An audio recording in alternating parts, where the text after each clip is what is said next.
একটা খবর দেখছি, বৈষম্য বিরোধী ছাত্র আন্দোলন ঢাকার বাইরেও কমিটি করবে। আমার ধারণা যে এটা করা উচিত, কারণ বৈষম্য বিরোধী ছাত্র আন্দোলনের যেই সাফল্য ছিল শেখ হাসিনার পতনে, তারপরে নানাভাবে তাদেরকে বিতর্কিত করার চেষ্টা করা হয়েছে। বৈষম্য বিরোধী ছাত্র আন্দোলনের সমন্বয়ক নামে নানা রকম তৎপরতা পুলিশে, প্রশাসনে, যার কারণে বিতর্ক করার একটা চেষ্টা হয়েছে।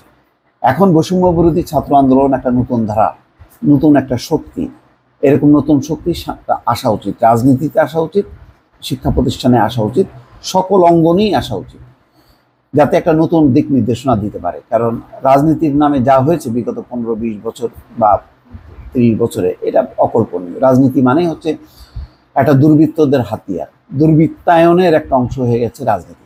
সেই জায়গা থেকে রাজনীতি যে আসলে মানুষের সেবার জন্য, মানুষের কল্যাণে, সেই ধারণাটা একটা নষ্ট হয়ে গেছে। এই ধারণাটা যদি আবার পুনঃপ্রতিষ্ঠা করতে পারে বৈষম্য বিরোধী ছাত্র আন্দোলন, এটা একটা অসাধারণ কাজ হবে। এবং এটা আমি মনে করি শেখ হাসিনার পতন আন্দোলন একটা কঠিন আন্দোলন, সেটা বুকের রক্ত দিয়ে তারা সেটা প্রমাণ করেছে।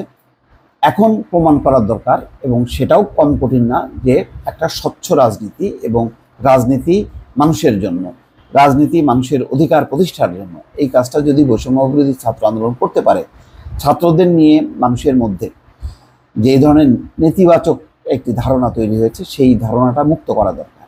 তো সেটা যদি তারা বিভিন্ন প্রান্তে, তারা যদি ঢাকার বাইরে জেলায় জেলায় উপজেলা পর্যায়ে সত্যিকারের ভালো ছাত্রদের দিয়ে সংগঠিত হতে পারে, তাহলে চেহারাটাই চেঞ্জ হয়ে যাবে। এবং সেই সাথে তাদের যে বড় সংগঠন জাতীয় নাগরিক কমিটি, সেই নাগরিক কমিটিও আস্তে আস্তে বিস্তৃত হচ্ছে।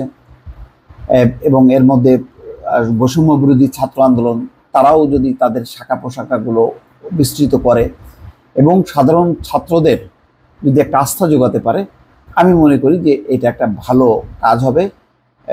আমাদের এই পচাগলা রাজনীতি বাইরে এরকম একটি যদি একটা ভালো শক্তির উদ্বুদ্ধ ঘটে, তাহলে মানুষ কিন্তু প্রতিবাদী হবে।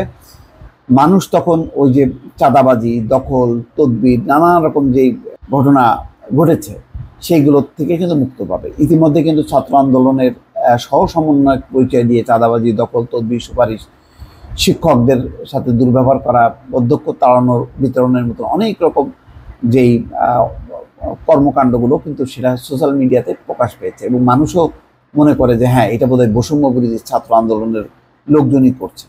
আসলে তো বৈষম্য বিরোধী ছাত্র আন্দোলনের ওই ধরনের সাংগঠনিক কোনো কাঠামো নেই।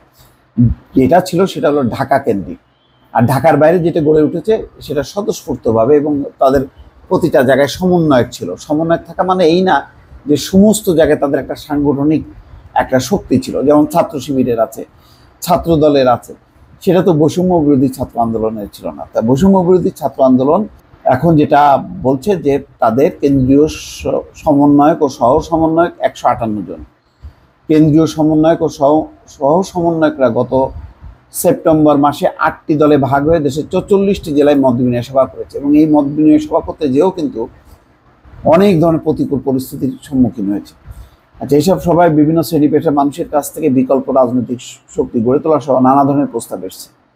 আসবেই, মানুষ এখন একটা প্রচলিত রাজনীতির বাইরে একটা নতুন ধারা তৈরি করতে চায়।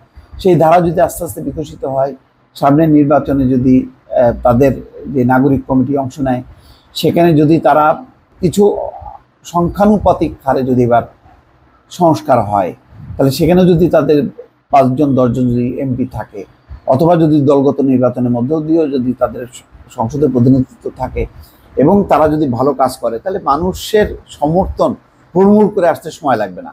কিন্তু সেই ভালো কাজের দৃষ্টান্ত দেখাতে হবে, এবং বৈষম্য বিরোধী ছাত্র আন্দোলনের একটা নিজস্ব পরিচয়, নিজস্ব একটা আঙ্গিক একটা প্রতিষ্ঠা করা দরকার, যেটা এই মুহূর্তে খুবই জরুরি। দর্শক ভালো থাকবেন, আল্লাহ হাফেজ।